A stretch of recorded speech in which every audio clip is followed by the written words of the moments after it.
BJP के जुलूस में भारी संख्या में कार्यकर्ता और क्षेत्रीय जनता ढोल नगाड़ों के साथ नारा लगाते चल रही थी। शहर दक्षिणी विधानसभा के प्रत्याशी डॉक्टर नीलकंठ तिवारी के नामांकन जुलूस में मुख्य रूप से पूर्व विधायक व राज्य मंत्री श्यामदेव राय चौधरी दादा, विधान परिषद सदस्य अशोक धवन, डॉक्टर दयाशंकर मिश्र दयालु, बिहार प्रदेश उपाध्यक्ष और विधान परिषद सदस्य निवेदिता सिंह, हर्षपाल कपूर, टीएस जोशी आदि शामिल रहे। जबकि कैंट विधानसभा से सौरभ श्रीवास्तव के साथ शहर उत्तरी रविंद्र जसपाल नामांकन करने पहुंचे। विकास विकास और विकास। आज शहर की तमाम पूरा जनता ने निकल करके भाजपा के प्रत्याशियों के समर्थन में निकली और ये मैसेज दी कि वह विकास के साथ खड़े हैं। जो विकास माननीय योगी जी माननीय मोदी जी ने किया था, पुनः अगले सरकार में और भी विकास हो, ऐसा कहकर पूरे काशी नया देखना है। पूरा कचहरी में सारे अधिवक्ता भी यहाँ खड़े हैं, पूरा शहर गेट के बाहर पूरा काशीवासी खड़े हैं।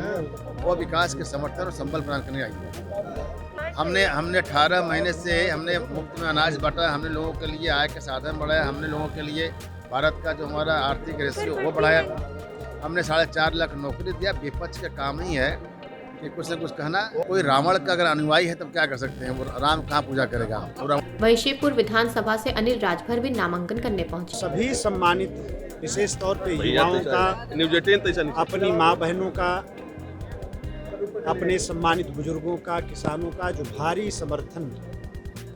मैंने तो सिर्फ 101 लोगों को बुलाया था, लेकिन कार्यालय से लेकर और यहाँ बनारस मुख्यालय तक लोगों का प्यार जिस तरह से मिला, लोगों का आशीर्वाद जिस तरह से मिला, हम लोग अभिभूत हैं।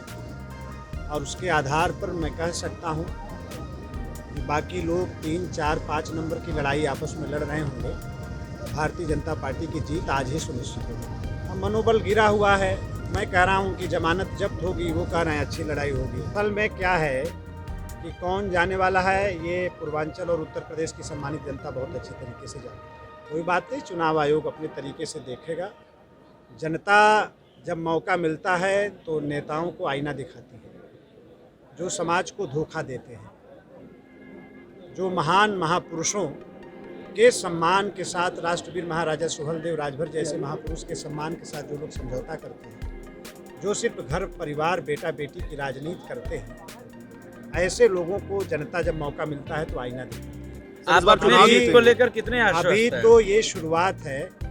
10 मार्च को मुंह दिखाने के लिए भी जगह नहीं मिलनी। नहीं, देखिए, कोविड के नाते थोड़ा लक्ष्य से हम लोग पीछे रह गए। हालांकि कि मैं कहता हूं कि मेरी विधानसभा शिवपुर बन रही है शाही विधानसभा।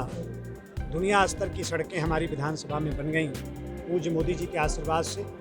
हाँ, लेकिन मैं कह सकता हूं कि जितना मैंने सोचा था उसमें कोविड के नाते काम करने का 3.5 वर्ष मौका मिला, थोड़ी कमी रह गई। जो बचा है उसको भी पूरा करेंगे और जो हमारी विधानसभा को मॉडल विधानसभा बनाने का मेरा सपना है, उसको मैं आने वाले जरूर 1-2 वर्षों के अंदर पूरा करूँगा।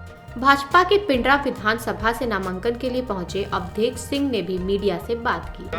भारतीय जनता पार्टी और अपना दल यस संयुक्त रूप से, इसके पहले भी मैं चुनाव लड़ा था, 40 से 50 हजार मतों से मैं विजयी हुआ था। निश्चित रूप में मैं मानता हूं इसको कि इस बार और अधिक मतों से भारतीय जनता पार्टी फिर चुनाव वहाँ पिंडरा विधानसभा में जीतने जा रही है। को आरोप किया गया और उनके पास कोई मुद्दा हो तो बता दें आप लोगों के सामने। कोई विकास का कार्य उन लोगों ने यदि किया हो तो उस विकास का कार्य बताएं। आरोप प्रत्यारोप तो यह तो अलग की चीज़ है, चुनाव में लगाते हैं लोग। लेकिन मैं कह रहा हूं, यदि विकास के कोई चीज़ उनके पास हो उसको बताएं, उसका हम लोग जवाब दे सकते हैं। आज भाजपा के बड़े नेताओं के साथ भाजपा नेता नीलकंठ तिवारी ने भी नामांकन करवाया। वाराणसी, उत्तर प्रदेश और देश में भारतीय जनता पार्टी आदरणीय प्रधानमंत्री जी के नेतृत्व में, उत्तर प्रदेश में आदरणीय योगी जी के नेतृत्व में, माननीय प्रधानमंत्री जी के मार्गदर्शन में बहुत आगे है। कोई कहीं किसी भी रूप में लड़ाई में नहीं है और काशी के प्रत्येक सीट को, प्रत्येक जनता, काशी का हर विधानसभा की जनता आदरणीय प्रधानमंत्री जी के संदेश के रूप में प्रत्याशियों को देखती है और आदरणीय प्रधानमंत्री जी के नेतृत्व में, आदरणीय प्रधानमंत्री जी के मार्गदर्शन में पूरी काशी एक-एक विधानसभा भारतीय जनता पार्टी के झोली में यहाँ की जनता देने के लिए तय कर चुकी। पेश है न्यूज बकेट हिंदी मासिक पत्रिका। पढ़ें इस महीने की पूरी खबर विस्तार से हमारे न्यूज बकेट की मैगजीन में। हमारी ई मैगजीन को मुफ्त में पढ़ने के लिए अभी लॉगिन करें www.newsbucket.in पर। इसके अलावा रोज की ताज़ा खबरों के लिए हमारे YouTube चैनल को तुरंत सब्सक्राइब करें।